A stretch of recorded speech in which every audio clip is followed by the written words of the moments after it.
చాలా మంది కన్ఫ్యూజ్ అవుతూ ఉంటారు, చాలా రకాలుగా అడుగుతుంటారు. కొంతమంది సెంట్లు అడుగుతారు, కొంతమంది గజాల్లో అడుగుతారు, కొంతమంది వచ్చేసి స్క్వేర్ ఫీట్స్ లో అడుగుతారు, కొంతమంది కుంటల్లో అడుగుతారు. మనం ఒకసారి తిరుపతిలో అసలు అంకణాలంటే ఎలా ఉంటాయో నేను ఒకసారి చెప్తానండి. తిరుపతిలో 6x6 అండి, అంటే 6కి 6 అంటే 36 స్క్వేర్ ఫీట్స్ వచ్చేసి ఒక అంకణం వస్తుందండి. అలాగే ఒక అంకణానికి 4 గజాలండి, 4 స్క్వేర్ యార్డ్స్. అలాగే ఒక సెంట్కి వచ్చేసి 12 అంకణాలు అయితే వస్తుందండి. ఈ విధంగా ఉంటుంది. ఎగ్జాంపుల్ తిరుపతిలో ఎక్కువగా ప్లాట్స్ వచ్చేసి 30/60 అంటే 30 వెడల్పు 60 పొడవు అనేది ప్లాట్లు ఎక్కువగా ఉంటాయి. కాబట్టి ఈ ప్లాట్ ని మనం ఒకసారి చూద్దాము. 30కి 60 అంటే 50 అంకణాలు అయితే ప్లాట్ అయితే వస్తుందండి. మనకు స్క్వేర్ ఫీట్స్ లో తీసుకుంటే 1800 స్క్వేర్ ఫీట్స్ అండి, 1800 స్క్వేర్ ఫీట్స్ అనేది వస్తుందండి.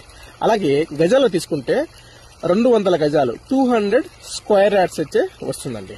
అలాగే సెంట్ లో తీసుకుంటే మనకు ఒక 4.25 సెంట్ వరకు అయితే ప్లాట్ అయితే వస్తుందండి. మళ్ళీ ఇక్కడ ఇంకో కన్ఫ్యూజ్ అండి, నెల్లూరు అంకణాలు వేరే, తిరుపతి అంకణాలు వేరే అండి. తిరుపతిలో మాత్రం ఖచ్చితంగా ఒక అంకణానికి 36 స్క్వేర్ ఫీట్స్ అండి. అదే నెల్లూరు అంకణాలకు వచ్చే కొద్దికి 72 స్క్వేర్ ఫీట్స్ అయితే వస్తుంది. తిరుపతి అంకణాలు అయితే 36 స్క్వేర్ ఫీట్స్ వస్తుందండి. కన్ఫ్యూజ్ అయితే అవ్వద్దండి. వీడియో ఒక్కసారి క్లారిటీగా వినండి, మీకు బాగా అర్థమవుతుంది.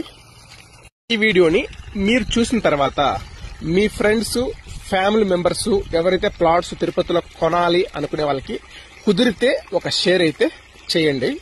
థ్యాంక్ యూ అండి. Thank you for watching Tirupati plots.com.